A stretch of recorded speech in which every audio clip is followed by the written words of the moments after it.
जी अस्सलाम वालेकुम। बड़ी अहम गल है जी।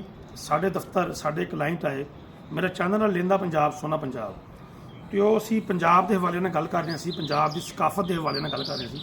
उस बंदे ने मैनू गल दसी, उन्हें कहा कि मैनू एक दोस्त मिलिया, कहंदा कि एक वक्त आएगा कि असी अज अपने बच्चों को उर्दू बोलण ते ला रहे हैं, साढ़े बच्चों के कल बच्चे होणगे वो भी उन्होंने उर्दू बोलण ते लाणगे।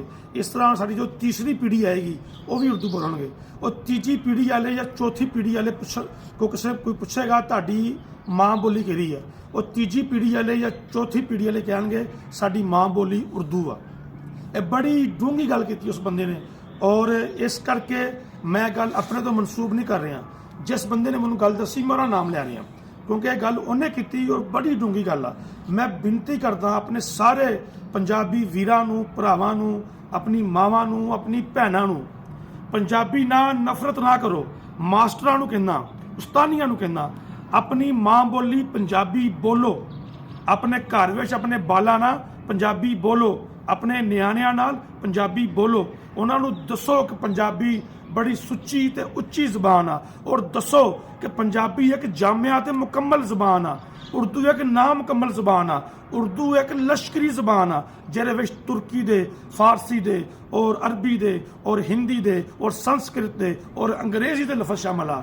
उर्दू लखनऊ ते यूपी वाले बोलते होंदे सी। असी पंजाबी हाँ, साडी माँ बोली पंजाबी आ। असी किसी पठान नाल गल करनी होएगी असी फिर उर्दू बोलांगे, किसी बलोची नाल गल करनी होएगी फिर उर्दू बोलांगे।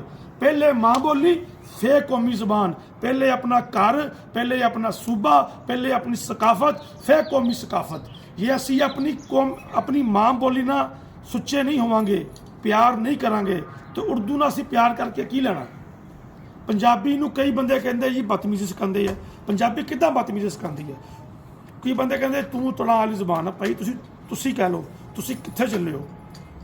ठीक हो गया। अगर एडी बदतमीज जबान हुंदी तो बाबा फरीद सरकार इनू अपने कलाम विच इस्तेमाल ना करते लोगों को समझाने वास्ते।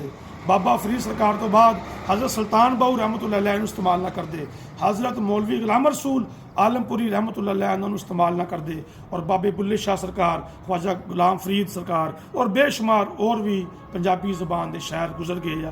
तो इसलिए फील प्राउड करो, फख्र करो, मान करो अपने पंजाबी होने ते। पंजाबी बोलो, पंजाबी सीखो, और पंजाबी सुनाओ। हर गल विच पंजाबी करो, घरां विच जाके पंजाबी च गल करो। ये ना कहो बेटा ओपन द डोर, ये कहो पुत्र बुआ खोल दे। ये ना कहो बेटा क्लोज दी विंडो, ये कहो बेटी धीए आ खिड़की ताकी बंद कर दे। ये ना कहो बेटा चारपाई डाल दो, ये कहो धीए मंजी डा दे।